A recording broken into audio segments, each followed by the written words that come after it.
আসসালামু আলাইকুম বন্ধুরা, আমি মমি সিংহা মনি আয় বললাম আমি করে আজকে আস্তা জলফইয়ের আচার বানায় দেখা এবার হেলিকে আমি বড় বড় দেখা করতে দিয়ে আস্তে আস্তে জলফই লইছি। ওখানে এটা রেখে কুচি কুচি এটা কাটতে লই, আমি এই যে কুচি কুচি এটা কাটতে লইছি, কাটতে সুন্দর এটা ফাইনটা ধুয়ে জড়াই লইছি। ওখানে আমি কয়টা শুকনা মরিচ বাজ্যা লইছিলাম, ওখানে শুকনা মরিচটি এটার মধ্যে গুঁড়া হরাম আবার কি এর মধ্যে ওই যে আমার মাটির বাটনাটা আছে না, আর বাঁশের মুথাটা আছে না, সেই বাঁশের মুথাটা মাটির বাটনার মধ্যে এই যে ধরুন আমি আদা ভাঙ্গা করে লইছি, একবারে গুঁড়া গুঁড়া হরণ যেত না, আদা ভাঙ্গা হইরা লইছি। ওখানে আমি এই যে পাঁচফোড়নটি গুঁড়া হইরা লইলাম, সব পাঁচফোড়ন গুঁড়া হরণ যেত না, অর্ধেকটি গুঁড়া হইরা আলবাম আর অর্ধেকটি আমি এই রাহাম আস্তা আস্তা।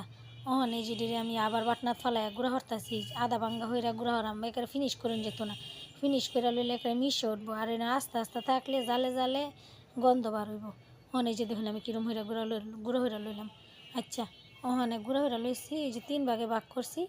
ওখানে আমি কড়াইয়ের মধ্যে একটা তেল দেওয়া লাইলাম, তেল দেওয়া লাইলাম কয়েকটা পাঁচফোড়ন দেওয়া লাইলাম, একেবারে রসুন এটি বাজা হয়ে গেলে আমি দেওয়া লাইছি জলফইটি দেওয়া লাইরা সাইরা একটু একটু বাপ হইব সে সময় দেওয়া লাই আমি একেবারে অন্য মশলাগুলো সব কিছু।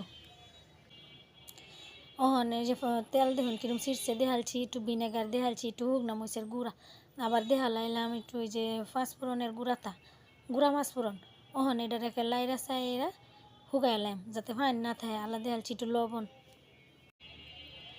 একেবারে লবণটা দেখাইরা লাইরা সাইরা ফাইনটা শুকাই আলবেন, পানি থাকুন যাইতো না, পরে একেবারে বয়ম ভরে থুয়ে দিবেন, সারা বছর খাইতে পারবেন। এই যে দেখুন আমি বয়ম ভরে থুয়ে দিছি, আর একটু তেল মিলাই দিলাম, তেলটা মিলাই দিলে আচারটা ডুববা থাকবো আর নষ্ট হইতো না, যদি ডুববা না থাকে তাহলে নষ্ট হয়ে যাবো। তাহলে আজকাল মতো বিদায় নেই, আসসালামু আলাইকুম। আমার চ্যানেলটা সাবস্ক্রাইব করে থুন যে পরবর্তী ভিডিও লাগে, তো সবাই ভালো থাকুন যে।